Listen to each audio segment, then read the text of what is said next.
오늘도 말씀으로 승리하시는 복된 날 되시길 주님의 이름으로 축복합니다. 오늘 우리에게 주신 말씀은 마태복음 20장 17절부터 마지막 34절까지입니다. 예수께서 예루살렘으로 올라가려 하실 때 12 제자를 따로 데리시고 길에서 이르시되 보라 우리가 예루살렘으로 올라가노니 인자가 대제사장들과 서기관들에게 넘겨짐에 그들이 죽이기로 결의하고 이방인들에게 넘겨주어 그를 조롱하며 채찍질하며 십자가에 못 박게 할 것이나 제3일에 살아나리라. 그때 세베대의 아들의 어머니가 그 아들들을 데리고 예수께 와서 절하며 무엇을 구하니 예수께서 이르시되 무엇을 원하느냐 이르되 나의 이 두 아들을 주의 나라에서 하나는 주의 우편에 하나는 주의 좌편에 앉게 명하소서. 예수께서 대답하여 이르시되 너희는 너희가 구하는 것을 알지 못하는도다. 내가 마시려는 잔을 너희가 마실 수 있느냐?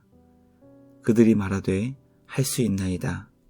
이르시되 너희가 과연 내 잔을 마시려니와 내 좌우편에 앉는 것은 내가 주는 것이 아니라 내 아버지께서 누구를 위하여 예비하셨든지 그들이 얻을 것이니라.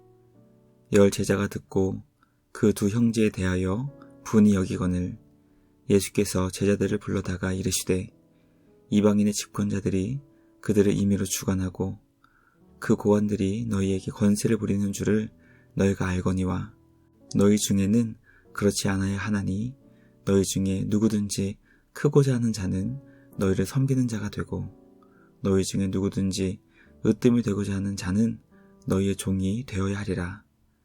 인자가 온 것은 섬김을 받으려 함이 아니라 도리어 섬기려 하고 자기 목숨을 많은 사람의 대속물로 주려 함이니라. 그들이 여리고에서 떠나갈 때에 큰 무리가 예수를 따르더라. 맹인 2 사람이 길가에 앉았다가 예수께서 지나가신다 함을 듣고 소리질러 이르되 주여 우리를 불쌍히 여기소서. 다윗의 자손이여 하니 무리가 꾸짖어 잠잠하라 하되 더욱 소리질러 이르되 주여 우리를 불쌍히 여기소서. 다윗의 자손이여 하는지라. 예수께서 머물러 서서 그들을 불러 이르시되 너희에게 무엇을 하여 주기를 원하느냐? 이르되 주여 우리가 눈뜨기를 원하나이다. 예수께서 불쌍히 여기사 그들의 눈을 만지시니 곧 보게 되어 그들이 예수를 따르니라. 아멘. 말씀의 제목은 섬기러 오신 예수님입니다. 예수님께서 제자들을 데리시고 예루살렘으로 올라가셨습니다. 주님의 백성들을 그들의 죄에서 구원하시기 위해 십자가 지시기 위한 그 길이었습니다. 오늘 우리에게 주신 말씀은 십자가의 길을 가던 중 발생한 2 사건을 기록하고 있습니다. 말씀을 통해 우리 예수님께서 이 땅에 오신 목적을 깨닫게 됩니다. 주님의 자녀들을 구원하시기 위해 오신 예수님은 섬김을 받기 위해 오신 것이 아니시고 섬기러 오셨습니다. 하나님이신 예수님께서 하늘 보좌를 버리시고 이 땅에 오사 주님의 자녀들을 섬겨주신 우리 주님의 크신 은혜와 사랑을 가슴 깊이 깨닫게 됩니다. 말씀을 통해 우리 주님의 마음을 깨닫고 주님의 마음으로 변화되는 우리 모두가 되길 간절히 소망합니다. 첫째, 예수님께서는 십자가의 길을 말씀하셨지만 제자들은 서로를 높이려 했습니다. 예수님께서 제자들을 향해 십자가에서 죽으시고 부활하실 것을 말씀하셨습니다. 십자가에서 고난받으실 것을 3번 말씀해 주신 것입니다. 이번 말씀에는 이전과는 다르게 이방인들에게 조롱을 당하시고 심지어 채찍질을 받게 된다는 것을 알려주셨습니다. 그런데 이 말씀 이후에 이어지는 사건은 세베대의 2 아들이 어머니를 앞장세워 예수님께 주님의 좌우편에 앉을 수 있도록 요청하는 사건이 등장합니다. 주님의 나라에서 가장 높은 자리를 요구했던 것입니다. 그 소식을 들었던 예수님의 나머지 10명의 제자들은 주님께 어리석은 요청을 했던 2 제자들을 불쌍히 여기지 않았고 분노했습니다. 제자들의 분노를 보며 그들도 야고보와 요한과 같은 생각을 했다는 것을 깨닫게 됩니다. 예수님께서 십자가에서 많은 고난을 받으시고 죽으신다는 말씀을 들었지만 주님의 제자들은 모두 다 자기 자신을 높이기 위한 마음으로 가득 차 있었다는 것을 깨닫게 됩니다. 높아지기를 원하는 제자들의 마음을 보며 과연 우리는 십자가의 길을 가시는 예수님의 마음으로 변화되기를 진정 원하고 있는지 돌아보게 됩니다. 자기 자신을 높이기 원하는 마음을 꺾고 주님이 주시는 십자가의 사명을 감당할 수 있는 유일한 길은 우리의 노력과 열심으로는 불가능하다는 것을 깨닫게 됩니다. 십자가의 사명을 감당하기 위해 주님의 도우심을 간절히 구할 수 있는 우리 모두가 되길 소망합니다. 주님 가신 십자가의 길을 더 깊이 묵상하고 깨닫고 삶으로 순종할 수 있는 우리 모두가 되길 주님의 이름으로 간절히 기도합니다. 둘째, 예수님께서는 크고자 하는 자와 으뜸되고자 하는 자에게 방법을 알려주셨습니다.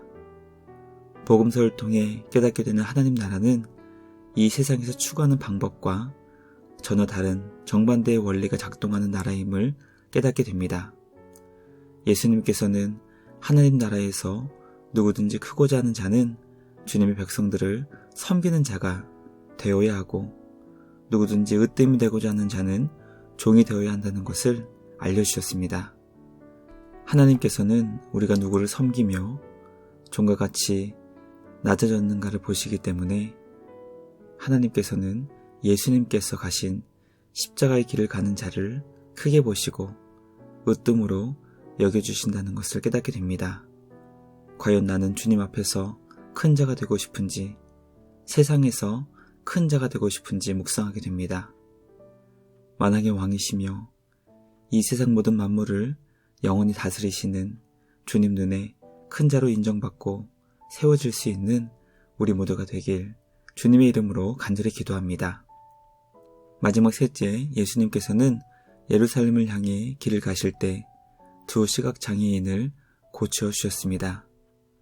예수님께서 지나가신다는 소식을 두 명의 시각장애인이 듣게 되었습니다. 그들은 예수님을 향해 큰 소리로 우리를 불쌍히 여기소서 다윗의 자손이여라고 부르짖었습니다. 예수님께서는 가시던 길을 멈추시고 그들의 눈을 치료해 주셨습니다. 주님께 고침받은 두 시각장애인은 이 땅에 오신 영광의 주님을 보게 되었고 주님을 따르는 제자가 되었습니다. 주님 안에서 영원한 생명으로 구원받은 우리 모두는 주님의 제자의 삶을 감당할 수 있어야 합니다. 주님의 제자는 주님이 가신 길을 기쁨으로 따라가는 자입니다. 오늘도 주님과 함께 주어진 사명을 기쁨으로 감당하여 십자가 길을 가신 예수님처럼 섬기는 자가 되는 우리 모두가 되길 주님의 이름으로 간절히 기도합니다. 묵상을 마치며 함께 기도하겠습니다. 하나님 아버지 감사합니다. 우리를 섬기시기 위해 이 땅에 오신 주님의 마음을 깨닫게 하시고 기쁨으로 십자가의 사명을 감당하는 우리 모두가 되게 하여 주시옵소서. 새롭게 주신 한 주도 주님 안에서 기쁨으로 섬김과 낮아짐의 십자가의 사명을 주님과 함께 감당할 수 있는 우리 모두가 되게 하여 주시옵소서. 우리를 영원한 생명으로 인도해 주시는 우리 주님께 감사와 찬양을 드리며 우리를 구원하신 예수님의 이름으로 기도합니다. 아멘. 오늘도 주님과 함께 말씀으로 승리하시는 복된 날 되시길 주님의 이름으로 축복합니다.